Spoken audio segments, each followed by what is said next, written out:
That was good. Did you put the record on that one as well? Yes, right. Dyno story, take one. Yeah, that's what it is.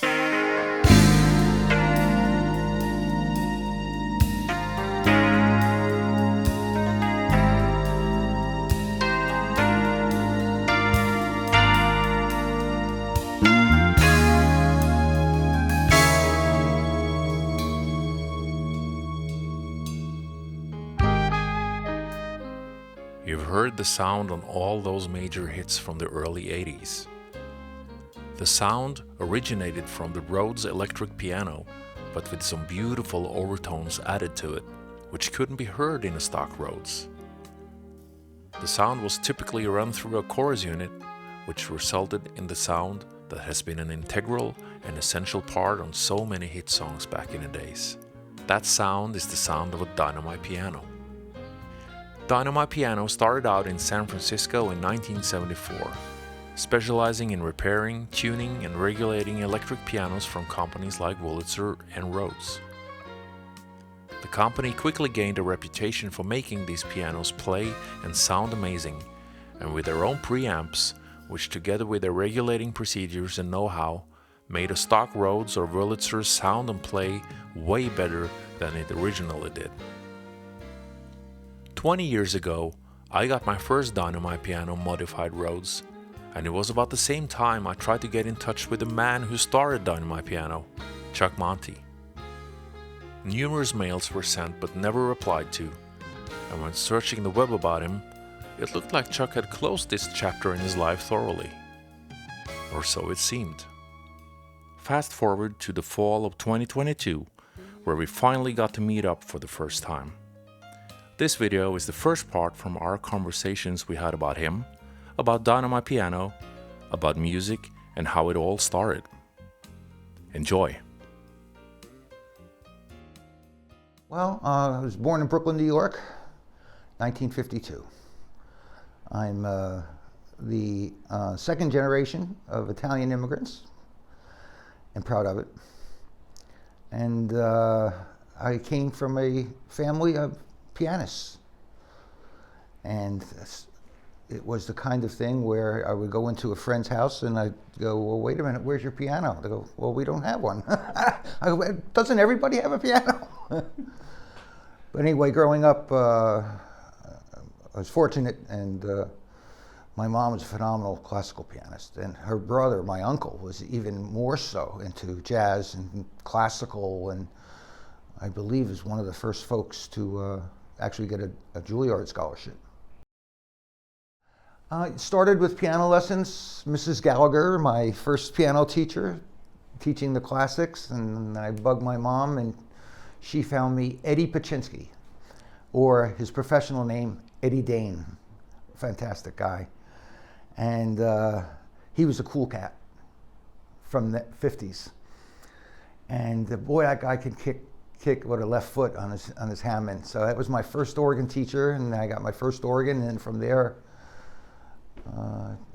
that was it. I was, mainly into music and playing.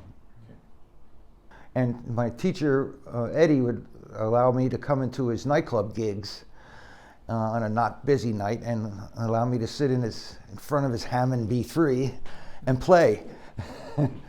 So yeah, I took lessons a lot as a kid, and then from there just kept playing, and went to Berklee College of Music. Back then it was College of Music, I guess School of Music. Had some fantastic piano teachers, and taught me a lot about technique, taught me a lot about how to dig in and not play piano like it was a Hammond organ. It took a long time, but that's how the whole thing of focusing on touch and technique and dynamics, came into play. The 60s hit, rock and roll bands, and all kinds of bands, pool parties, swim club dances. So I was in all kinds of it at the age of 12 and 13. So music and playing keyboards.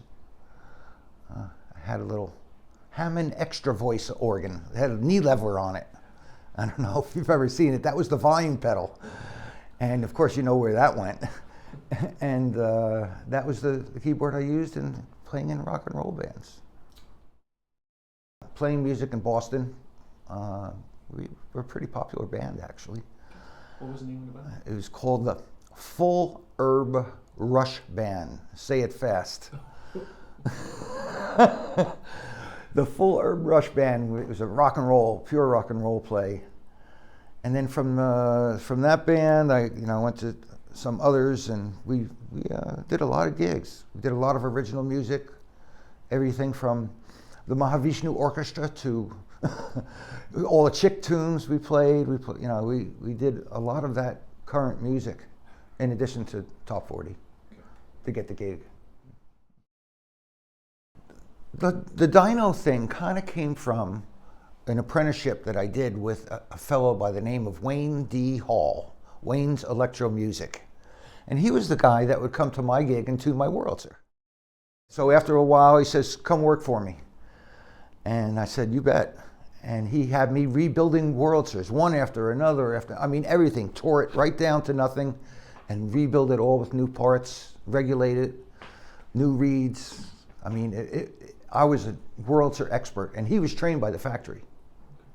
So I got an amazing sort of foray into piano tuning and the Allied arts between him and another gentleman by the name of John Ozinga. And John was an acoustic piano rebuilder that I worked with on an apprenticeship, and also picked up a lot about the fascinating art of regulation. Had enough of Boston and drove across country. Took 3.5 months. And landed in San Francisco. And I needed to work.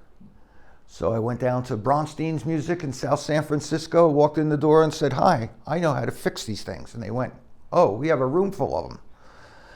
So that was my first customer, really, really great people, the Bronsteins. And, they sort of got me started. I said, okay, I got to start a company.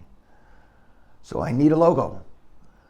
So I went to my second cousin, who's then passed since, and I said, look, you know anybody who could design me a logo for my piano tuning business? And he introduced me to this guy, Larry Baffia. Larry was one that, as the story goes, as one of the artists that were involved in doing all the Grateful Dead albums. And he came back with this guy with a tuning scope as a head, and somehow somebody said, oh, what do you do with these pianos? I says, well, I dyno them. Thus, Dyno My Piano became. It's also, dyno was in reference to things that were also very popular to do to old cars back in the 50s. A dyno tune, you know what I mean? So it sort of merged from there. So yeah. Like hot rodding. Yeah, well, hot rodding. So exactly. My brother was a incredible mechanic. My dad was an aircraft mechanic during World War II, so flying and mechanics, and he eventually, got his engineering degree and designed airplanes. But when he came back after World War II, but he basically, kind of set the stage for me as a kid to have all of these influences. And he was also, I hear, he died when I was 2, but he was also, I hear, a phenomenal piano player. One of the biggest things that I wanted to do is I wanted to figure out why some Rhodes pianos were just dog pianos and some had magic when they physically looked identical. And I said, this is a great mystery I have to solve. And that's when I got into, really trying to understand the Rhodes. And this was my very first piano. Back then it was a suitcase, and it had, the older 1970-ish tone bars on it, but it had the magic. And that's when I came upon the dyno, and when I connected this to an old Scott stereo amplifier, tube amplifier, and turned the treble all the way up, and heard all these overtones that you normally don't hear. I'm going, whoa, wait a minute, what's that? And I thought, oh, and then that's when I teamed up, you're saying, with Barry Carter, nicknamed Bionic Barry Carter, for a lot of reasons we won't get into. Brilliant guy, and we became very, very, very close friends for many years. And he came on, I said, look, I gotta show you something. You see what's happening when I turn the Scott up and I'm playing those? You hear that? Can you make me a preamp that I could put in a piano that gives me that sound? And he said, sure. And that's when it started. And that's when it all started.